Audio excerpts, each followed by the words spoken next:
I didn't cry when I got the text. I didn't throw anything. I just sat on my kitchen floor in my socks, back against the cabinet, reading it again like maybe the words would rearrange themselves into something that made sense.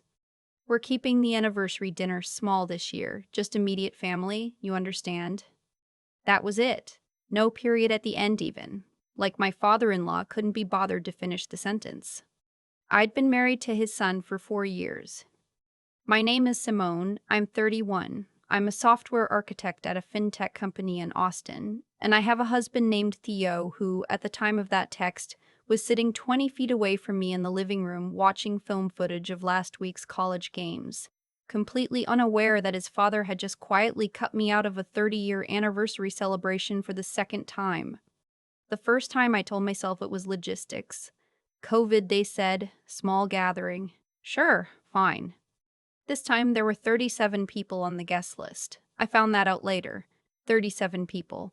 His aunt from Flagstaff who hadn't spoken to the family in 8 years, his college roommate's new girlfriend, the neighbor's kid who mowed their lawn. But not me. The thing you need to understand about my in-laws is that they have a very specific idea of who belongs in their family and who doesn't. My mother-in-law, Deb, had picked out a girl for Theo before he ever brought me home, someone from their church. Someone whose family had been in their suburb since before the zip code existed.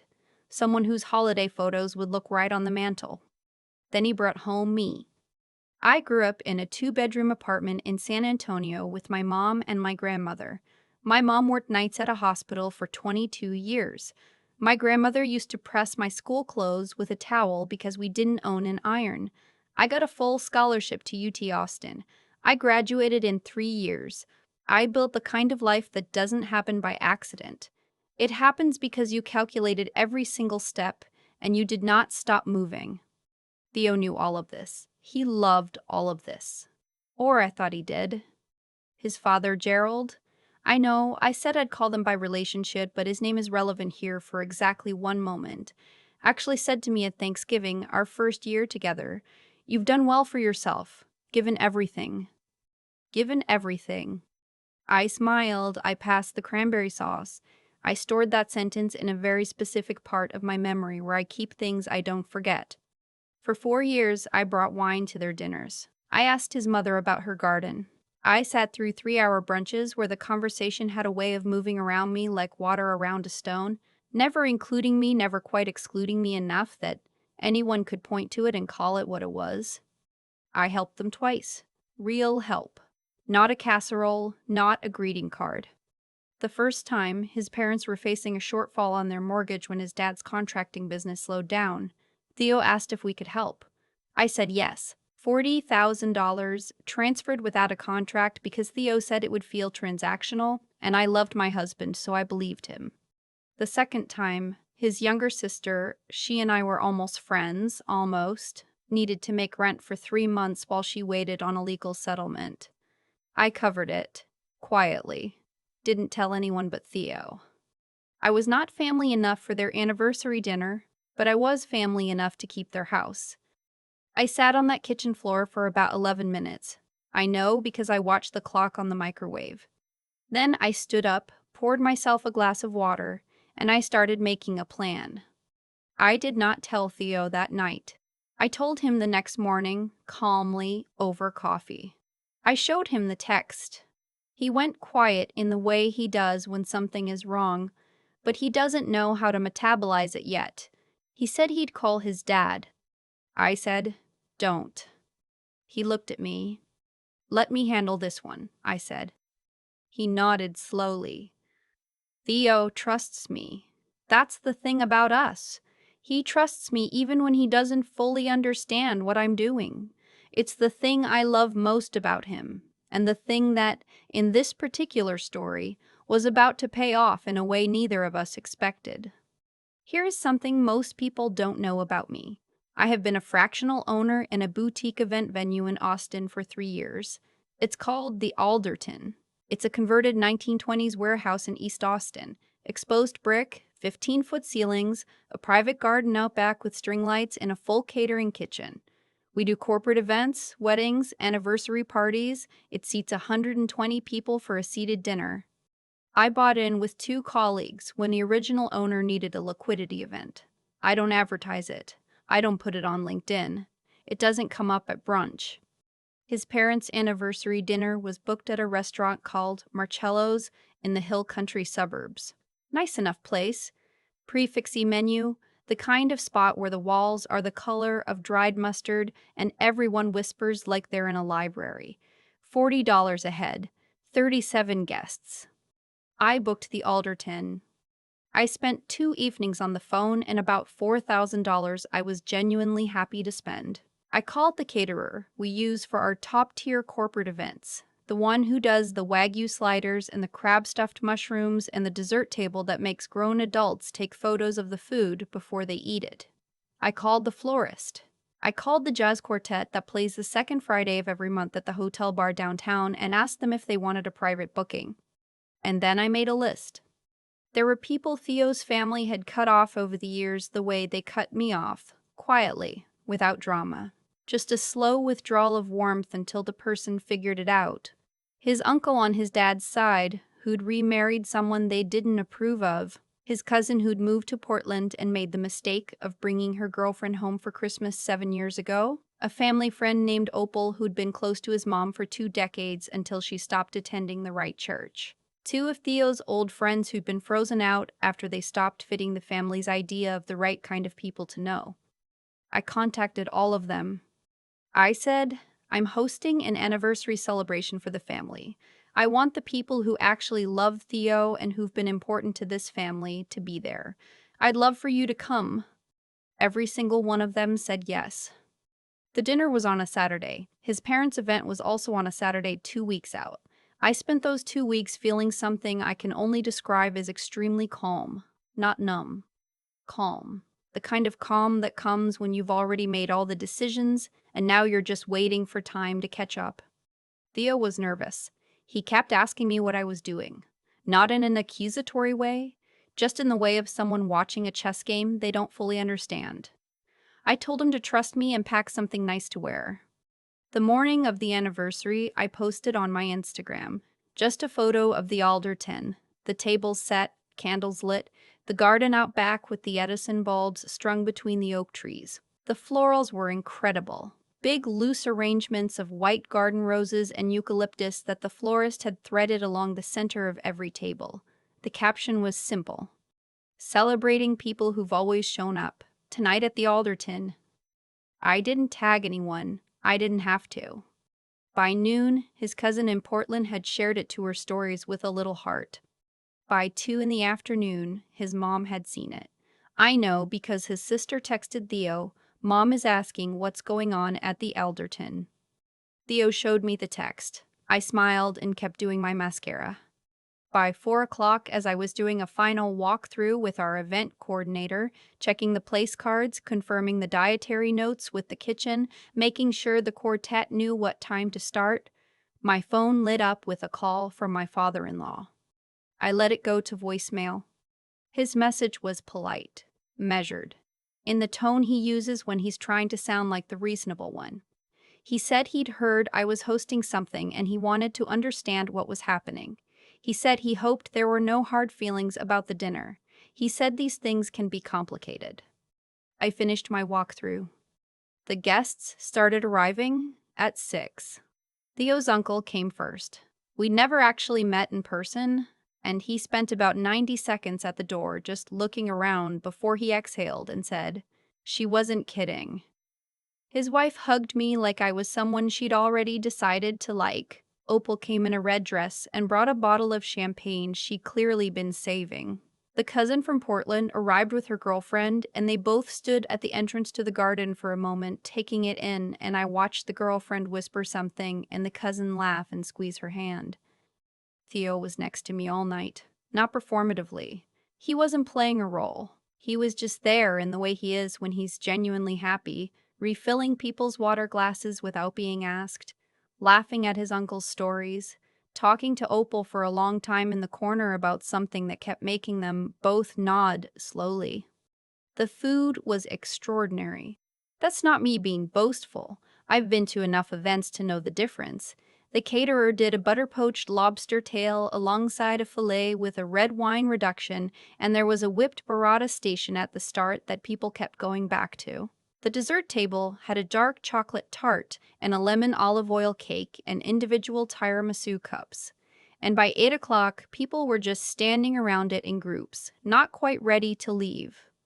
The quartet played Coltrane and Monk, and a few Norah Jones covers that made the garden feel like it was somewhere else entirely. At 8:47, I noticed the time because the jazz had just transitioned into something slower. My phone screen lit up on the table. A text from my mother-in-law. "I think we need to talk." Then, 4 minutes later, from my father-in-law.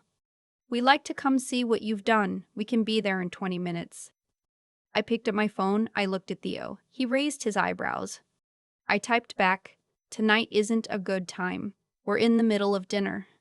His father called immediately. I let it ring out. What happened next? The part I didn't expect was his sister. She texted me separately, not through Theo. She said, "They're really upset. I think they feel like you're making a point." I replied, "I'm hosting a dinner for people who matter to us. I hope your night at Marcello's was wonderful." She didn't write back for a long time. Then, it kind of wasn't, actually. There were only 11 people there. 11 out of 37 invited. I found out later, through Opal, who still has a few connections in that world, that several people on their list had seen my Instagram post or heard through various channels about the event and made their own quiet calculations about where they'd rather be on a Saturday night. A few had prior commitments that suddenly became firm. One couple, apparently, texted his parents that they were sorry to miss it and then showed up at the Alderton at 8:15, asking if we had room for 2 more. We did. I found my father-in-law's text at 9:30. "I don't understand why you would do this." And his mother's at 9:52. "After everything we've done for you, this is how you act." I read them both. I set my phone face down on the table. The quartet was playing something slow and pretty, and Theo's uncle was dancing with his wife in the corner of the garden, and Opal was leaning across the table telling a story that was making 4 people cry laugh at the same time. I picked up my wine glass. The night felt exactly the way I'd imagined it would feel when I sat on that kitchen floor 11 minutes after that text arrived. I did not respond to either message that night. The next morning, Theo and I sat on our back porch with coffee, the way we do on Sundays. He was quiet for a while. Then he said, "I think my dad is going to call later." I said, "Probably." He said, "What do you want to do?" I thought about it. I thought about $40,000 without a contract. I thought about cranberry sauce and given everything. I thought about 4 years of dinner conversations that moved around me like water around a stone. I said, "I want to have a real conversation about what this family actually looks like going forward, not a performance of one." Theo was quiet for another moment. Then he said, "Okay." His father called at 11. I sat next to Theo while he answered. I didn't take the phone. I listened. His father said what I expected him to say, that it felt like an attack, that there were things I didn't understand about family dynamics, that there were reasons for the decisions they made and it wasn't personal. When Theo handed me the phone, I said, "I don't need it explained. I need it to change." His father started to say something about how change takes time and families are complicated. I said, "I know, but I also know that you called me 23 times last night." He hadn't, actually. He and his wife together had called or texted a combined 23 times. But I said it that way on purpose, and the silence on the other end of the line told me he understood. I wasn't angry when I said it. That's the thing. I wasn't performing calm. I was actually calm, the way you get when you stopped hoping for something a long time ago and started building something better instead. A lot of things shifted after that, some of them slowly, some faster than I expected.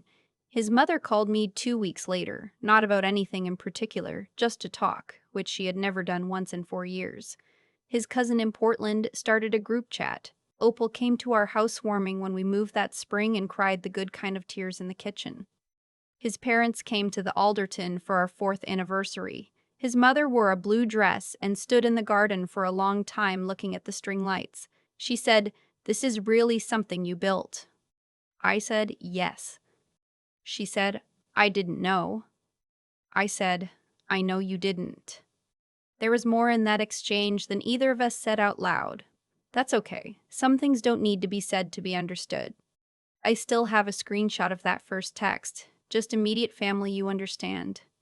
I understood perfectly. I just had a different idea than they did about what family means, and on a Saturday night in October, in a converted 1920s warehouse with Wagyu sliders and a jazz quartet and the people who had always, quietly, showed up, I proved it. The thing I keep coming back to months after that Saturday night is that nothing I did was loud. I didn't send a letter, I didn't make a speech, I didn't post something angry or show up at their door with receipts. I just made a decision about how I wanted to spend an evening. And that quiet decision, that one act of building something instead of burning something down, ended up saying more than anything I could have screamed into a phone. I think about what it actually took to get there. Not the money, not the venue, not the caterer or the jazz quartet. Those things were just tools. What it actually took was years of showing up with integrity when no one was watching. Transferring $40,000 without a contract because I loved my husband and I kept my word. Covering 3 months of rent for a sister-in-law who would later sit at a dinner where I wasn't welcome. Never once weaponizing what I'd given. That's not weakness. I used to wonder if it was, but it isn't.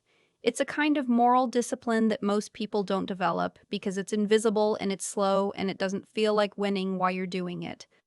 And then there's what I built. Not just the Alderton. Not just a financial stake in a piece of East Austin real estate. I mean the habit of building.